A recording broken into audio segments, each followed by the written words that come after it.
নমস্কার বন্ধুরা, আমি মধুশ্রী আর আপনাদের সবাইকে স্বাগত আমার চ্যানেল মধুশ্রীস ওয়ার্ল্ডে। আজকে আমি আপনাদের সাথে শেয়ার করব চিলি পকোড়া। চিলি পকোড়া বলে আদৌ কিছু হয় কিনা আমার জানা নেই, কিন্তু চিলি চিকেনটা যেহেতু হয় যেরকম, আমি ঠিক সেই রকমই করেছি। আর চিকেনের পরিবর্তে যেহেতু এখানে আমি পকোড়া ইউজ করেছি, তাই জন্য এখানে আমি চিলি পকোড়া বললাম। তাহলে চলুন শুরু করা যাক।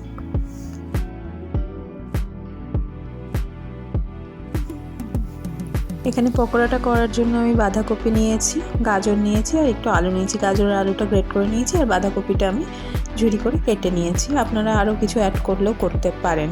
আমি সব কিছু একটা বোলে ট্রান্সফার করে একটু সামান্য লবণ দিয়ে সব কিছু একসাথে মিশিয়ে কিছুক্ষণের জন্য ঢেকে রেখে দিয়েছিলাম, যাতে এক্সট্রা যে জলটা সেটা বেরিয়ে যায় আর বাঁধাকপিটা একটু নরম হয়ে যায়।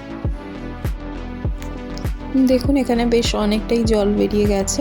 আমি এই জলগুলোকে ঝরিয়ে আলাদা পাত্রে এগুলোকে তুলে নিচ্ছি।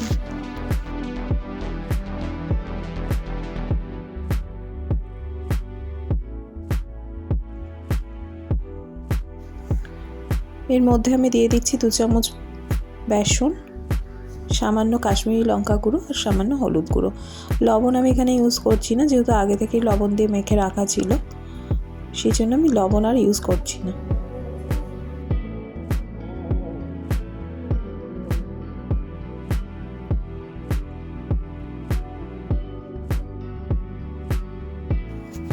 খুব ভালোভাবে সব কিছু আমি হাতের সাহায্যে মিশিয়ে নিচ্ছি। মিশিয়ে এখানে আমি দেখে নিলাম যে বল মতন তৈরি হচ্ছে কিনা।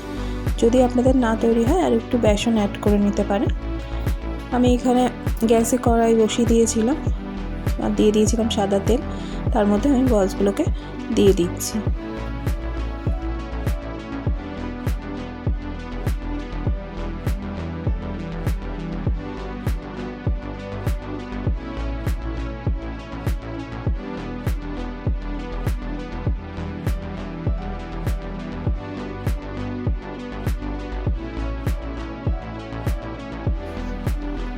একবার বলসগুলো ভাজা হয়ে গেছে, আমি আবার একবার দিয়ে দিচ্ছি, দিয়ে সবগুলো ভেজে নিচ্ছি।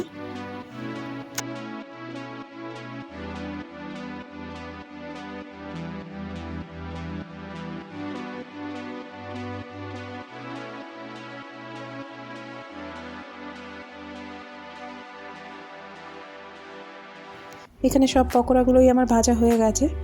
এবার এগুলোকে তুলে নেব। আর এদিকে বসিয়ে দিয়েছি আমি প্যান একটা, আর দিয়ে দিয়েছি 3 চামচ মতন সাদা তেল। আর আমি আগে থেকেই কেটে রেখেছিলাম পেঁয়াজ, ক্যাপসিকাম, একটা কাঁচা লঙ্কা আর একটু রসুন। সবগুলোই আমি একসাথে তেলে দিয়ে দিলাম।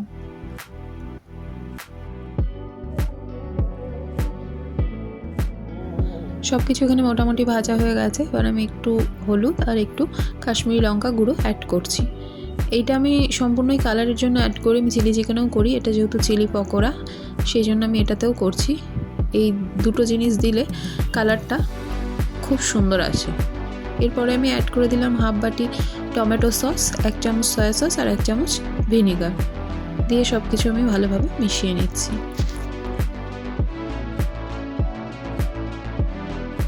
এরপরে আমি খুব সামান্যই জল অ্যাড করলাম।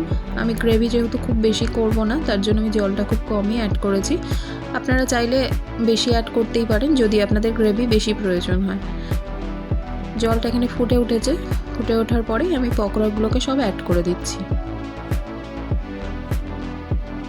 সব কিছুর সাথে পকোড়াগুলোকে ভালোভাবে আবার মিশিয়ে নেব।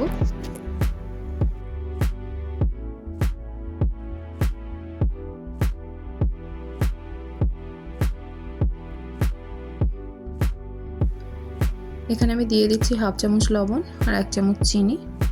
লবণের পরিমাণটা কমই দিতে হবে, বুঝে দিতে হবে, যেহেতু সসে লবণ থাকে, সেই জন্য লবণের পরিমাণটা একটু বুঝেই দিতে হবে।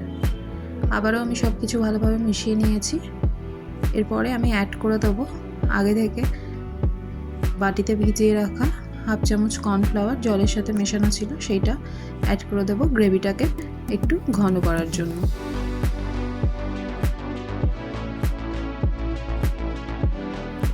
আবারও সব কিছু খুব ভালোভাবে মিশিয়ে নিলাম। গ্রেভিটাও দেখছেন আপনারা যে অনেকটাই ঘন হয়ে এসছে। এবার গ্যাসের ফ্লেমটাকে আমি বন্ধ করে দিচ্ছি।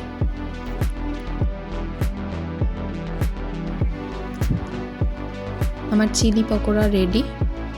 দেখুন এখানে কালারটা কতটা সুন্দর এসছে। আমি আগেই বলেছিলাম যে সামান্য হলুদ আর সামান্য কাশ্মীরি লঙ্কা গুঁড়ো দিলে কালারটা ঠিক এতটাই সুন্দর আসে। আপনারা এটা রুটি, পরোটা, ফ্রায়েড রাইসের সঙ্গে সার্ভ করতেই পারেন। চিলি চিকেনের থেকে কম কিছু টেস্ট হবে বলে আমার মনে হয় না। আজকের আমার এই রেসিপিটা আপনাদের কেমন লাগলো অবশ্যই জানাবেন। যদি ভালো লাগে একটা লাইক করবেন, একটা কমেন্ট করবেন, একটা শেয়ার করবেন, আর আমার চ্যানেলটা সাবস্ক্রাইব করার অনুরোধ রইল। সবাই ভালো থাকবেন। টাটা।